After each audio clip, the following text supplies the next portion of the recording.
Hello મિત્રો, good morning. છેલ્લા આપણા ન્યૂટનના નિયમોની વાત કરી રહ્યા હતા અને આપણે બે નિયમો જોઈ લીધા, બરાબર. બીજો નિયમ પણ આપણે જોઈ લીધો હતો છેલ્લા, અને એનું ગાણિતિક સ્વરૂપ પણ આપણે જોઈ લીધું હતું. હવે આજે આપણે ત્રીજો નિયમ જોવાના છીએ, બરાબર. હવે એના પહેલા એક રાશિની વાત કરવાની છે. એના પહેલાં આપણે એક રાશિની વાત કરવાની છે, પછી આપણે ત્રીજો નિયમ જોઈશું. તે રાશિનું નામ શું છે? તો આઘાત. આઘાત, ઇમ્પલ્સ. ઇંગ્લિશમાં એને ઇમ્પલ્સ કહેવાય. હવે આઘાત એટલે શું?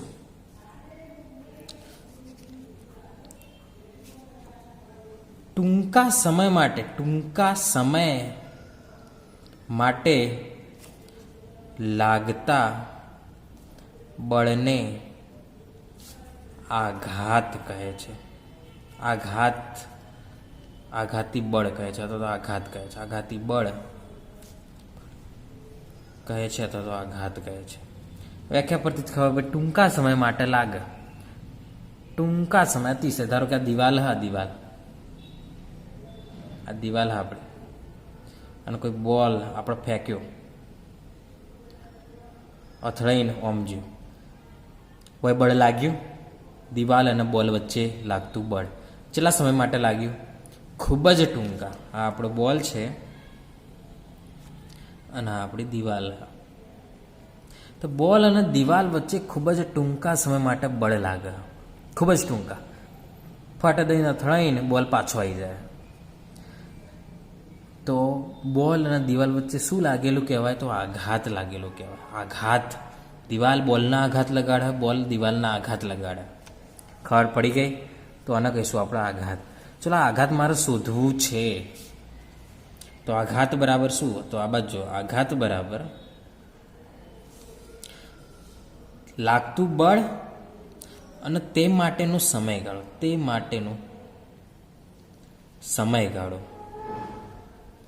લાગતું બળ અને તે માટેનો સમયગાળો, એફ અને ડેલ્ટા ટી. લાગતું બળ મતલબ ધારો કે આ ઉદાહરણ લઈએ તો બોલ અને દિવાલ વચ્ચે જે બળ લાગે એ બળ, અને બીજું તે માટેનો સમયગાળો. કેટલા સમય સુધી આ બળ લાગે? ખાલી અથડાણું બોલ લાગ્યું, પછી અથડાઈને પાછું આવી ગયું. એટલે આ જે અથડાતી વખતે જે બળ લાગે એ કેટલા સમય સુધી લાગે, એ જ સમયગાળો. ખબર પડી ગઈ? એ સમય અને કેટલા સમય સુધી લાગ્યું એ બળ ગુણાકાર કરશું તો આપણને આઘાત મળશે. હવે જો આવું સૂત્ર તમે યાદ કરો. આવું સૂત્ર તો શું હતું? આવું સૂત્ર શાનું હતું? તો વેગમાનના ફેરફારનું સૂત્ર હતું. આવું સૂત્ર શાનું હતું? વેગમાનના ફેરફારનું સૂત્ર હતું. યાદ કરો, આપણે આવું સૂત્ર લાવ્યા હતા, યાદ હોય તો. એફ બરાબર ડીપી અપોન ડીટી. વેગમાનનું વિકલન એટલે બળ. વેગમાનનું વિકલન એટલે બળ. વેગમાનનું વિકલન એટલે બળ. હવે જુઓ, સમયને હું આટલા ગુણું, તું મળે ડીપી.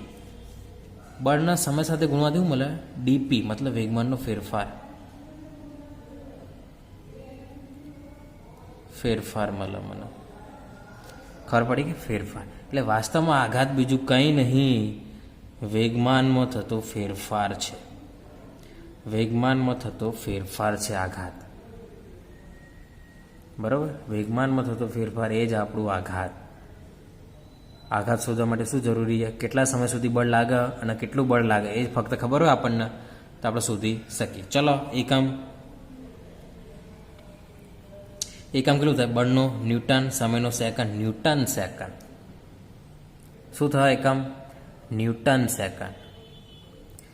ચલો, પાછું જોઈ લઈએ, પારિમાણિક સૂત્ર જોઈ લઈએ. ન્યૂટન એટલે બળ. બળનું આપણે પારિમાણિક સૂત્ર લાવ્યા હતા, યાદ હોય તો આવું M1L1 T-2. આ હતું સૂત્ર છેલ્લા કાલે જ બીજા નિયમની જ્યારે વાત કરતા એ વખતે બળનું પારિમાણિક સૂત્ર જોઈ લીધું. યાદ જ રાખી નાખવાનું તમારે. દેખો, તમારે કયા પારિમાણિક સૂત્રો યાદ રાખો? બળ, વેગ, પ્રવેગ, ઉર્જા, આ બધાને તમારે યાદ રાખી નાખવાના, કારણ કે બીજી બધી રાશિઓ આના પર આધારિત હશે. ખબર પડી ગઈ? ચલો, M1L1 T-2 આવી ગયા. સેકન્ડ નું થાય T1 ટાઈમ. ચલો ભેગું કરો. તો M1 L1 T -1, -2 + 1 એટલે -1, તો -1 થશે. ખબર પડી ગઈ તમને? તો પારિમાણિક સૂત્ર આપણને મળી ગયું. બરાબર, પારિમાણિક સૂત્ર આપણને મળી ગયું, એકમ મળી ગયો. અને આઘાત કોને કહેવાય એ પણ આપણે જોઈ લીધું. ટૂંકા સમય માટે લાગે અથવા તો વેગમાનનું થતું ફેરફાર, એના માટે જેટલું લાગે બળ, જેટલો સમય એ ગુણાકાર કર્યો એટલે આપણને વેગમાનનો થતો ફેરફાર અથવા તો આઘાત મળી જાય. આ આઘાત એ જ વેગમાનનો થતો ફેરફાર. બરાબર, ખબર પડી ગઈ આઘાત વિશે. હવે આપણે આવીએ ન્યૂટનના ત્રીજા નિયમ પર. ન્યૂટનનો ત્રીજો નિયમ.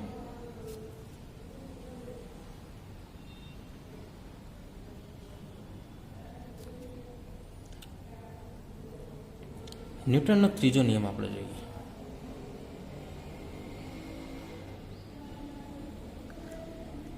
આ નિયમ તમે ભણેલા જ છો, બરાબર? ન્યૂટનના ત્રણે નિયમો આમ તો ભણેલા જ છો તમે, પહેલાંના ધોરણમાં આવી જ ગયું હ. તો એ તમને કહી દઉં. ત્રીજો નિયમ શું હ?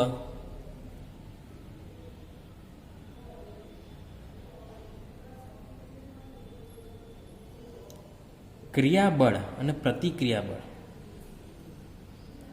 અને પ્રતિક્રિયાબળ સમાન મૂલ્યના અને પરસ્પર વિરુદ્ધ દિશામાં હોય છે. સમાન મૂલ્યના અને પરસ્પર વિરુદ્ધ. ક્રિયાબળ એટલે આપણે લગાડેલું, ક્રિયાબળ એટલે આપણે લગાડેલું, પ્રતિક્રિયાબળ એટલે હોમાંથી લાગતું. એટલે આપણે લગાડેલું ને હોમાંથી લાગતું કેવું હોય? સમાન મૂલ્યનું અને પરસ્પર વિરુદ્ધ દિશામાં. પરસ્પર વિરુદ્ધ દિશામાં. બરોબર, આ ત્રીજો નિયમ છે. ચલો થોડું સમજીએ આના વિશે. થોડું આના વિશે સમજીએ આપણે. ચાલો, બે બોલ છે મારી જોડે, એ અને આ બી.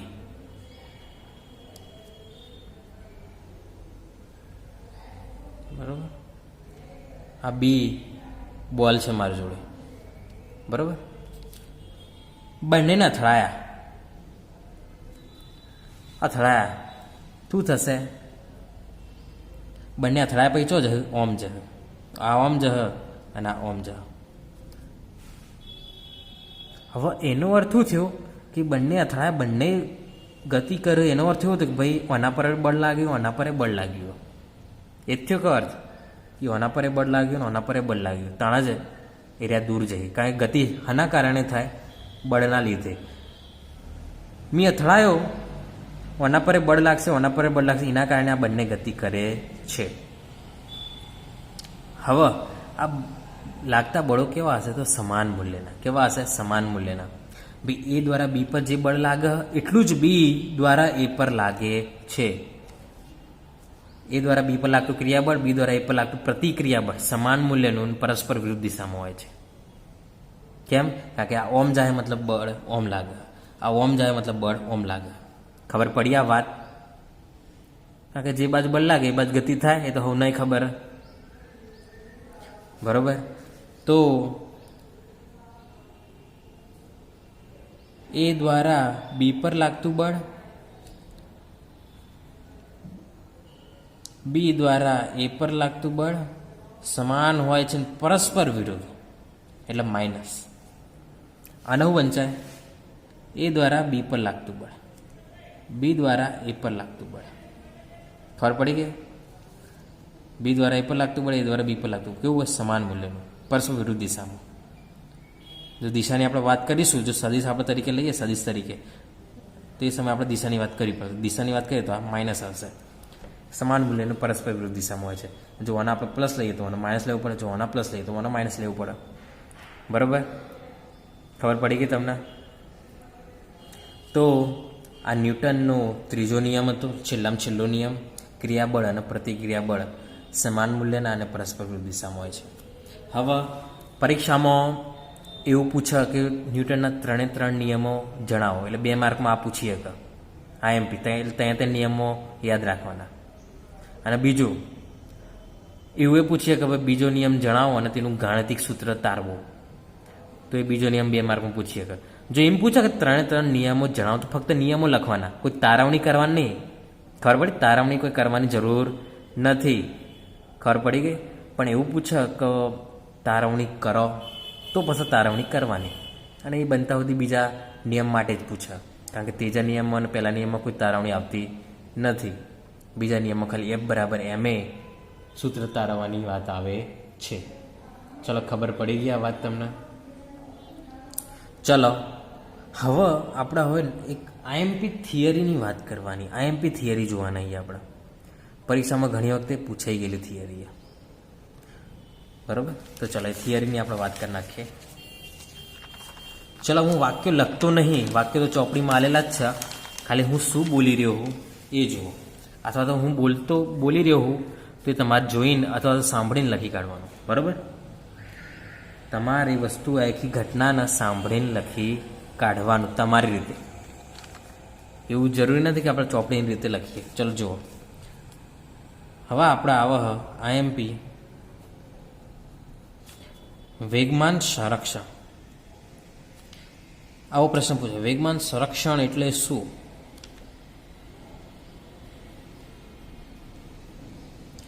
ઉદાહરણ આપી સમજાવો. ઉદાહરણ આપી સમજાવો. વેગમાન સંરક્ષણ એટલે શું? ઉદાહરણ આપી સમજાવો. બરોબર? તો ચાલો, તો પહેલા તો વેગમાન સંરક્ષણ એટલે શું? વેગમાન સંરક્ષણ કોને કહેવાય એની વાત કરીએ. તો પહેલાં ઉર્જા સંરક્ષણ જેવું. ઉર્જા સંરક્ષણ એટલે ઉર્જાનું સર્જન કે વિનાશ શક્ય નથી, ફક્ત એક ઉર્જામાં બીજી ઉર્જામાં રૂપાંતર થાય. પહેલાં જેટલી ઉર્જા હતી એટલી ને એટલી પછી એ ઉર્જા હશે, પણ ખાલી સ્વરૂપ બદલાઈ જાય. એ ઉર્જા સંરક્ષણ નિયમ. એ તો વેગમાન સંરક્ષણ નિયમ પણ શું કહેવાય? પહેલાં નિયમ લખી કાઢવું, પછી આપણે એને સમજીએ વ્યવસ્થિત. તો અલગ કરેલા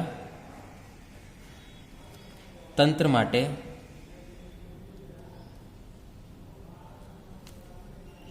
કોઈ પણ પ્રક્રિયા થાય, પ્રક્રિયામાં વેગમાન અચળ રહે છે. પ્રક્રિયામાં વેગમાન શું રહે? અચળ રહે છે.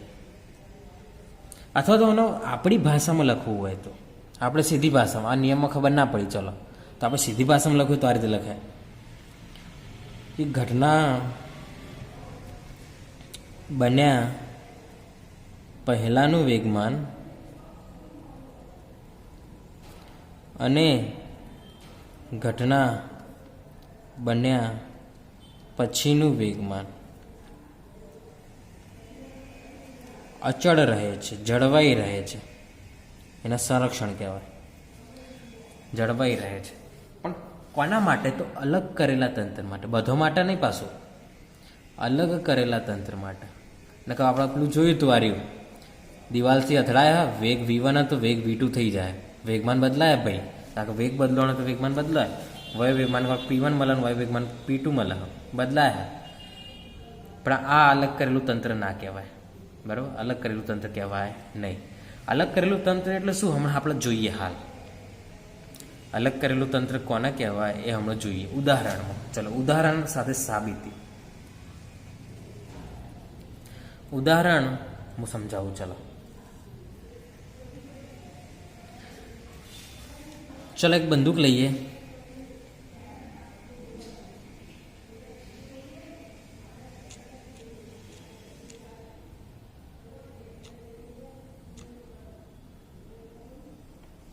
બરાબર, બંદૂક. બરાબર, આ બંદૂક આપણે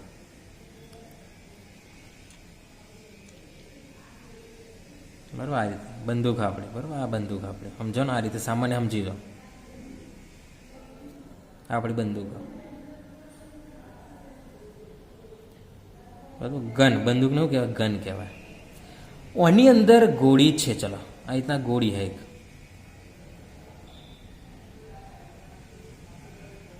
ગોળી હે, બરાબર બરાબર. બંદૂક અને ગોળી, બંદૂક અને ગોળી. આ ઘટના પહેલાની સ્થિતિ. ઘટના પહેલાની સ્થિતિ. ઘટના બન્યા પહેલાની સ્થિતિ. આ બંદૂકમાં ગોળી હે, બંને સ્થિર, બંને કેવા સ્થિર હે. ઘટનાની સ્થિતિ, બરાબર, બંદૂક ગોળી છોડી નહીં. હવે હાલ બંને સ્થિર હ, મતલબ બંદૂકનો વેગ કેટલો? બંદૂકનો વેગ 0. સ્થિર હલે. ગોળીનો વેગ 0, સ્થિર હ અંદર. જો વેગ જ 0 હોય તો વેગમાન શું થાય?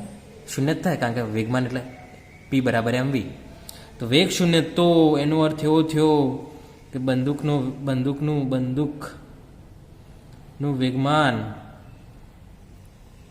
જેને આપણે કહીએ pg, ગન 0. ગોળીનું વેગમાન, જેને આપણે કહીએ pb, બુલેટ, ઇંગ્લિશમાં બુલેટ કહેવાય, 0. ચલો આટલા સુધી ખબર પડી. વેગ 0 તો વેગમાન 0. ઘટના પહેલાની સ્થિતિ આ રહી. તો કુલ વેગમાન કેટલું? કુલ વેગમાન, જેને આપણે p કહીએ, pg વત્તા pb, શું થાય? 0 વત્તા 0 = 0. એટલે આ તંત્ર આખું તંત્ર આપણું, બરાબર. પાટલ લખવું હોય તો આમ લખી તંત્રનું કુલ વેગમાન. આ તંત્રનું કુલ વેગમાન, બરાબર, જેને આપણે પી કીધું, બરાબર. આ ઘટના પહેલાની સ્થિતિ એ ભાઈ બંદૂક અને ગોળીનું એટલે તંત્ર આખું, બરાબર, એનું કુલ વેગમાન કેટલું? 0. કોઈ વેગમાન નહીં, કારણ કે બંને સ્થિર છે. હાલ બંને સ્થિર. હવે બાજુમાં જ લઈએ આપણે ઘટના પછીની સ્થિતિ. આ આપણી બંદૂક,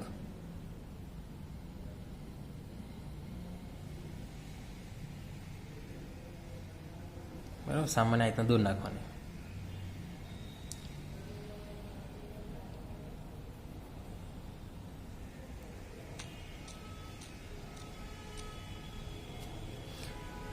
આ બંદૂક હવે દબાઈ દીધું, ટ્રિગર મેં દબાઈ દીધું, એટલે ગોળી છૂટી ગઈ. ગોળી ચોક આટલા. ગોળી ચો જઈ રહી છે? આમ. કઈ જઈ રહી? આમ જ જઈ રહી. એટલે આ જે સ્થિતિ હ એ ઘટના બન્યા પછીની સ્થિતિ. ઘટના કઈ બની? ટ્રિગર દબાવ્યું મેં. ઘટના કઈ બની? ટ્રિગર દબાવ્યું. ટ્રિગર દબાયા પછીની સ્થિતિ, મતલબ ઘટના બન્યા પછીની સ્થિતિ. હવે વયું હતું બંદૂકનો વેગ 0 અને ગોળીનો વેગ 0. 0 હશે ખરા? તો ના, બંદૂક આગળ જાય. બંદૂક ગોળી આગળ જાય, બંદૂક પાછળ જાય. કદી કોઈ બંદૂક ચલાવી લે, તમે મેળામાંથી કોઈ બંદૂક લાવ્યા હોય તો તમે જોજો, અથવા તો જે લોકોના ખેતરોમાં વદરાને બધું આવી જતું હોય તેઓને ભગાડવા માટે ઘણા લોકો બંદૂકનો ઉપયોગ કરતા હોય. તે પણ બંદૂક જુઓ. અથવા તમે કોઈ પિક્ચરમાં જ જોયું કે જ્યારે આપણે બંદૂકને દબાવીએ છીએ તો સ્પીડથી બંદૂક શું કરે? ગોળીને બળ આપે, ગોળીને ફેંકે, બળ આપે. પણ એ બળ આપવાને લીધે બંદૂક પણ થોડી પાછી ફળે. શું થાય? બંદૂક પણ થોડી પાછી પડે. ખબર પડી આ વાત? બંદૂક ગોળી પર આગળ તરફ બળ લગાડે, ગોળી બંદૂક પર પાછળની તરફ બળ લગાડે. કયા નિયમ અનુસાર? તમે હાલ જ આપણે ત્રીજો નિયમ જોયો એના આધારે. આઘાત, આવું કહેવાય ક્રિયાબળના પ્રતિક્રિયાબળ.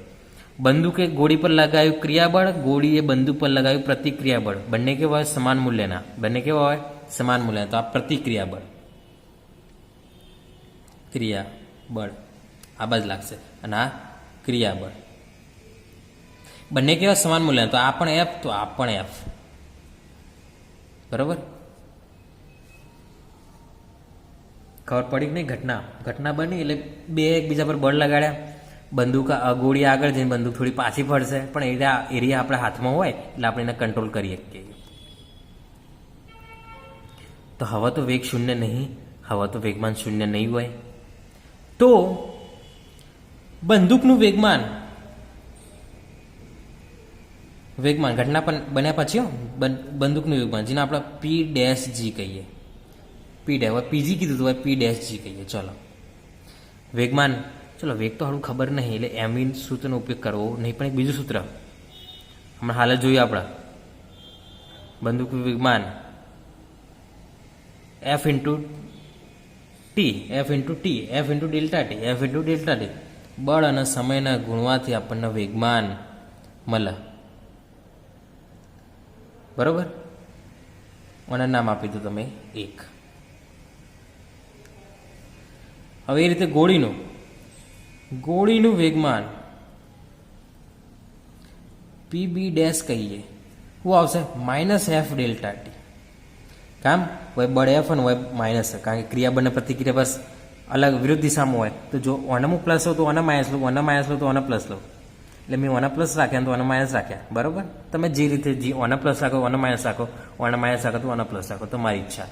પણ ટૂંકમાં બંને વિરુદ્ધ દિશામાં હોય અને સમય બંને સમાન, કારણ કે જે સમયે બંદૂક ગોળીને બળ આપશે એ જ સમયે ગોળી પણ બંદૂકને બળ આપશે. એવું થોડી હોય કે ભાઈ બંદૂક ગોળીને બળ આપી દઉં, ગોળી આગળ જાય પછી ગોળી બંદૂકને બળ આપે, એવું થાય ખરા? તો ના. જે સમયે પેલાનું ગોળી બળ આપશે એ સમયે પેલો પણ બીજાનું બળ આપશે. ચલો ખબર પડી ગઈ. અને નામ આપી દો 2. એટલે હવા તો હાળું વેગમાન 0 નહીં. બરાબર. તો તંત્રનું કુલ વેગમાન એને આપણે કહીએ પી ડેશ. પી ડેશ કહીએ. બંનેનો સરવાળો પીજી ડેશ પીબી ડેશ. ચલો સરવાળો કરો. શું થાય? શું થાય? PG dash F delta T, PB dash minus F delta T. શું થાય? 0. શું થાય? 0. એટલે પી ડેશ મળે આપણને 0. તો આ ઘટના બને પહેલાનું, ઘટના બને પછીનું. એટલે આના આપણે થયું કહીએ કે ભાઈ ઘટના બન્યા પહેલાનું કુલ વેગમાન ઇઝ ઇક્વલ ટુ ઘટના બન્યા પછીનું કુલ વેગમાન. બંને કેવા? સમાન है. मतलब જેટલું પહેલા હતું એટલું પછી है. मतलब અચળ હ. કહેવાનો અર્થ અચળ છે. એટલે આપણો નિયમ જે હતો ને ભાઈ અલગ કરેલા હતા, તમારા પ્રક્રિયા વેગમાન અચળ રહે. જેટલું પહેલા હતું એટલે પછી. જો 0 હોય તો 0 જ રહે, 2 હોય તો 2 જ રહે, 3 હોય તો 3 જ રહે. જો 4 હોત ને તો 4 જ હોત. ઘટના બન્યા પછી 0 હોય એટલે 0 જ રહ્યું. એનો અર્થ એવો કે ઘટના બન્યા પહેલાનું વેગમાન, ઘટના બન્યા પછીનું વેગમાન કેવું હોય? અચળ હોય છે, સમાન હોય છે. ભલે ગમે તે ઘટના બને. પણ હવે એક વસ્તુ અલગ કરેલું તંત્ર, ફરીથી આવીએ અલગ કરેલું તંત્ર કોને કહેવાય? કે જેના પર કોઈ બાહ્ય બળ ના લાગતું હોય. બહારથી કોઈ બળ લાગતું નહીં, અંદર બળ લાગે, બાહ્ય બળ ન લાગતું. એના માટે આ નિયમો. જેમ કે બંદૂક અને ગોળી હતી, બંદૂકે ગોળીને લગાવી, ગોળીએ બંદૂકને લગાડી. એટલે કોઈ બીજું બળ એક્સ્ટ્રા લાગ્યું નહીં. પણ જો હું આ ગોળીને હું બળ આપું, હવે આટલા સુધી પહોંચે ને હું કોક બળ આપી દઉં, હવે એનું વેગમાન આટલું હશે? તો ના. કેમ? કારણ કે એક તો મને લગાડ્યું હતું બળ અને બીજું મીએ લગાડ્યું બળ. એના લીધે એનું બળ બદલાઈ ગયું. આ તો એટલું ને એટલું જ હતું, પણ આ બદલાઈ ગયું. તેના લીધે એનું વેગમાન બદલાઈ ગયું. હવા સરવાળો કરશો તો 0 મળશે નહીં. ખબર પડી? એટલે આ નિયમ પડાવવા માટે અલગ કરેલું તંત્ર હોવું જોઈએ. કોઈ એક્સ્ટ્રા બહારથી બળ લાગતું ન હોવું જોઈએ. વાત ખબર પડી? તો આ એમપી વેગમાન સંરક્ષણ મેં આ રીતના બધું લખ્યું હોય, પણ તમે આના વાક્ય સ્વરૂપે વ્યવસ્થિત લખજો. વાક્ય સ્વરૂપે મેં જે બોલ્યો હું એ લખજો કે ભાઈ બંને સ્થિર સ્થિતિમાં કોઈ વેગ નહીં, બંનેના વેગ 0, બંનેનું વેગમાન 0, કુલ વેગમાન 0. બંદૂક છોડી, બરાબર, બંદૂક દ્વારા ગોળીને છોડવામાં આવી ગયા. ઘટના બન્યા પછી બંદૂકનું વેગમાન, ગોળીનું વેગમાન, બંનેનો સરવાળો 0. કેમ? કારણ કે જેટલું બળ આ પેલા હાલે એટલું બળ આ હાલશે, પણ વિરુદ્ધ દિશામાં હોય. બરાબર. અને આ લખે કે ઘટના બને પહેલાં, ઘટના બને પછી કુલ વેગમાન સમાન હોય છે, મતલબ અચળ રહે છે. બરાબર. તો આજે આપણે ત્રીજો નિયમ જોઈ લીધો ન્યૂટનનો. ન્યૂટનના ત્રીજા નિયમનો ઉપયોગ કરીને આપણે વેગમાન સંરક્ષણનો નિયમ પણ જોઈ લીધો. વેગમાન સંરક્ષણનો નિયમ ઘણી વખત 3 માર્કમાં પૂછી નાખે આ પ્રશ્ન. તમે તમારી રીતે લખી શકો.